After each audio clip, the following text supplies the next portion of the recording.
Sinisisi po ni DILG Secretary John B. Cremulya ang Robin Padilla Law sa pagdami po ng krimen bunsod po ng mga nagkalat na illegal na baril. Ayon naman po kay Senador Padilla, mainihain na po siyang panukala para pumapabigat ang parusa sa mga pabayang gun owner. Narito po ang report ng ating mobile journal, si Jas Paredes.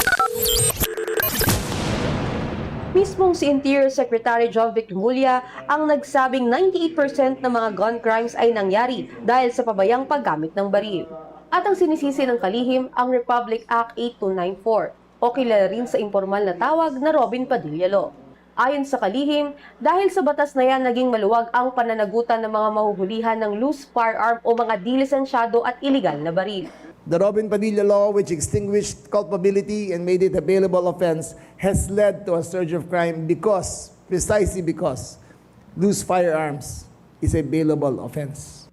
Panawagan ng kalihim sa Kongreso, gumawa ng batas na magpapanagot sa mga gun owner na pabaya sa kanilang mga baril. Sa kasalukuyang batas kasi, reckless imprudence lang ang maaaring kaharapin ng isang gun owner oras na magamit ng ibang tao ang kanyang baril sa mabigat na krimen. Dapat daw ay pantay ang pananagutan ng gumamit at nagmamay-ari ng armas. I believe that gun owners should be penalized for the non-safe keeping of their guns. Ngayon, again, ulitin ko, ang liability ng owner ng gun ay para ka lang nagpahiram ng kotse at yung umiram ay nakasagasa. Reckless imprudence. Sa tala ng DILG, nasa 2.78 million ang bilang ng mga rehistradong baril sa bansa. 2 milyon dito ay nasa kamay ng mga pribadong individual.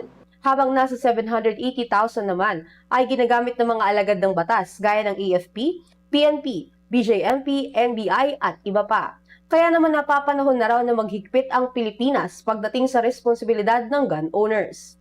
I ask Congress, help us, join us, help us fight criminality, impose the laws which will make a difference.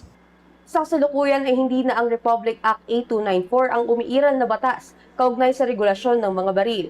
Naamyendahan na rin ito ng Republic Act No. 10591 o Comprehensive Firearms and Ammunition Regulation Act of 2013.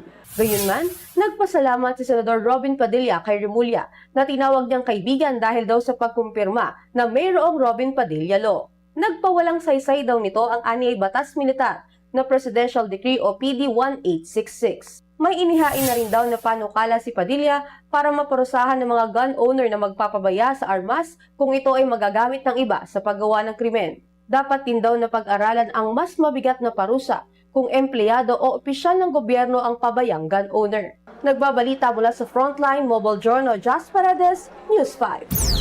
Mga kapatid, patuloy po kayong tumutok sa 105.9 at True FM para sa totoong balita, impormasyon, music and entertainment. Mag-subscribe po sa aming YouTube channel at podcast at sundan niyo po kami sa Facebook, Instagram, X at TikTok sa True Network PH. Bisitahin po ang aming website sa truefm.ph at panoorin din po kami sa True TV Channel 19. Kami ang 105.9 at True FM, laging true sa'yo, kapatid!